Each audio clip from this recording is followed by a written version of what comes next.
கிறிஸ்துவுக்குள் பிரியமானவர்களே, ஆண்டவரும் இரட்சகருமாகிய இறைமகன் இயேசு கிறிஸ்துவின் ஈடியனேற்ற நாமத்திலே அன்பின் வாழ்த்துக்கள். இந்த நாளிலும் கூட நாம் தியானிக்கும்படியாய் எடுத்துக்கொள்ளப்பட்ட வேத பகுதி பரிசுத்த மத்தேயு 7ஆம் அதிகாரம் வசனங்கள் 24 முதல் 29 முடிய. புத்தியுள்ள மனிதர்கள் அழகான வார்த்தை ஜாலங்கள் நிறைந்த பிரசங்கங்களையும் தேவ பக்திக்கான சொற்பொழிவுகளையும் கேட்பதற்கு இன்று ஜனங்கள் அலைமோதி வருவதனை நம்மால் பார்க்க முடிகின்றது. யாக்கோபு 1:19 குறிப்பிட்டுள்ளபடி கேட்கிறதற்கு தீவிரமாயிருக்கிற ஜனங்களுக்கு இன்று குறைவே இல்லை. குடும்ப பிரச்சனைகளுக்கும் தனிப்பட்ட பிரச்சனைகளுக்கும் தீர்வை பெற்றுக்கொள்ள, ஆலோசனைகளை பெற்றுக்கொள்ள தேவ ஊழியர்களை, ஆலோசகர்களை தேடி ஓடிக்கொண்டே தான் இருக்கிறோம். ஏன், பரிசுத்த வேதாகமத்திலிருந்து எனக்கு ஏதாவது ஆலோசனை கிடைக்குமா என்று தேடி ஆராய்ந்து கொண்டு இறுதியில் சரியான பதிலையும் ஆலோசனையையும் தீர்வையும் கூட பெற்றுவிடுகின்றோம்.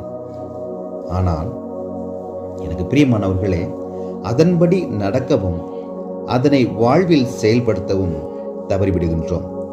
சத்தியங்களை கேட்பதோடு மட்டுமே நம்முடைய பணி முடித்து விடுகிறது.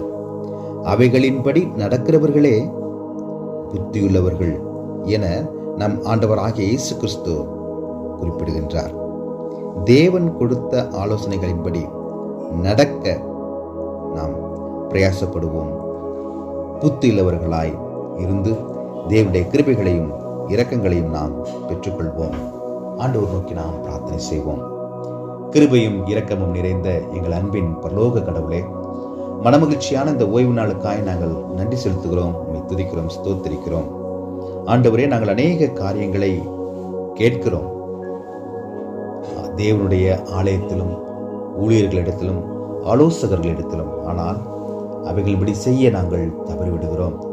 தேவரீர் எங்களுக்கு கொடுத்த ஆலோசனையின்படியாய் கேட்பதோடு மட்டுமல்லாதபடி அதன்படி நீங்கள் செய்கிறவர்களாய் இருந்தால் மட்டுமே புத்தியுள்ளவர்களாய் இருப்பீர்கள் என்று சொன்னதை இந்த வேளையிலே நாங்கள் ஒவ்வொருவரும் நினைவு கூறுகிறோம்.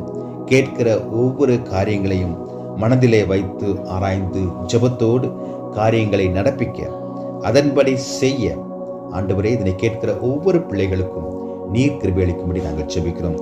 இந்த நாளிலும் கூட கர்த்தருடைய ஆலயத்திலே வந்து ஆண்டவரே, நீர் சொல்லுகிற காரியங்களை கேட்கிற ஜனங்கள் அதன்படி செய்ய, அதன்படியே வாழ, நாமத்தை மகிமைப்படுத்த இதனை கேட்கிற ஒவ்வொருவருக்கும் நீர் கிருபை அளிக்கும்படியாய் மீட்பரும் இரட்சகரும் ஆகிய இறைமகன் இயேசு கிறிஸ்து மூலம் ஜெபிக்கிறோம், எங்கள் ஜீவனுள்ள பிதாவே.